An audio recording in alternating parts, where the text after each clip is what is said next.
So you've probably been hearing a lot about earnings season recently and wondering exactly what this means for your investments, your stocks, and your portfolio. And I want to break it down real quick. I'm on my morning drive into work. I just wanted to put together this quick video for you to help you understand exactly what earnings season is, how it works, and why it matters. So every 3 months, publicly traded companies are required by the Securities and Exchange Commission to release financial results. And those financial results include lots of numbers related to the company's sales, costs of selling those products, marketing expenses, accounting and legal expenses and settlements, the cost related to debt, and the bottom line number, the profits and the earnings per share. And this is really important for investors because over the long term, the growth in earnings determines the share price appreciation. So let me say that again. Over the long term, share prices are highly correlated with the earnings growth. And so if you have a company that's seeing its earnings grow year after year after year, the share price tends to go higher. Meanwhile, companies that have shrinking earnings tend to see their share prices go lower. So earnings season is incredibly important if you want to own stocks that go up. You got to be investing in companies that are getting good earnings results. But it's even a little bit more complicated than that, and that's what I want to explain today.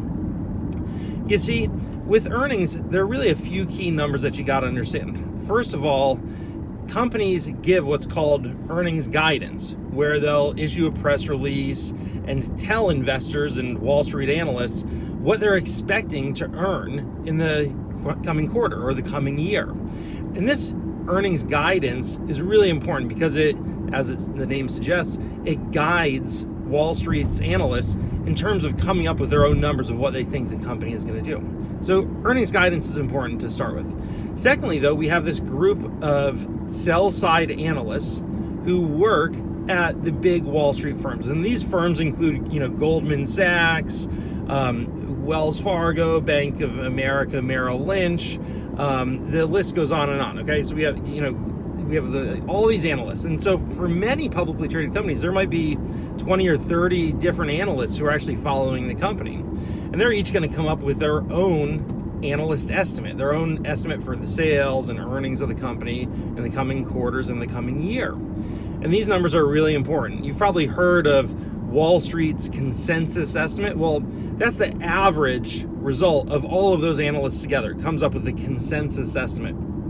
And so when a company actually reports earnings, what investors do is they typically look at a couple things. They say, well, what was the real result? And then they say, how did that compare with what the company said they were going to do, the guidance?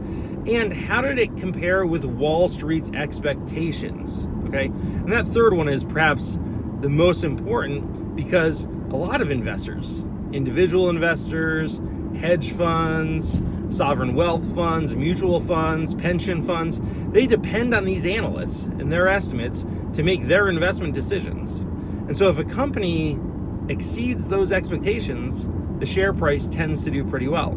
Meanwhile, if it falls short of those expectations, the share price tends to fall. So it's incredibly important. And that's why you'll hear this time of year, you'll hear on the news, whether you're watching CNBC or Bloomberg, you'll hear people say things like, the company's sales grew, but they fell short of expectations and the stock is down. So even though the company had good results and was growing, they fell short of the expectations, and so the stock price gets punished.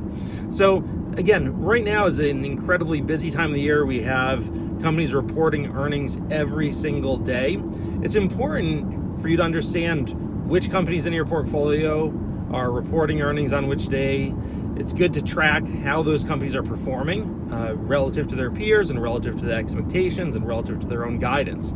So pay attention to your portfolio during earnings season. Of course, this is just one of the many important things that you got to cover if you want to make money in the market. And what I want to do is I want to encourage you to go ahead and like this video and share it, but also to visit my website at www.dailyprofit.com. That's www.dailyprofit.com. That's my website where you can get market insights, important lessons like this, as well as actionable investment ideas every single day. So again, it's dailyprofit.com. Visit me there, like my Facebook page, and you'll get more videos like this as well. So thanks so much, and I'll talk to you soon.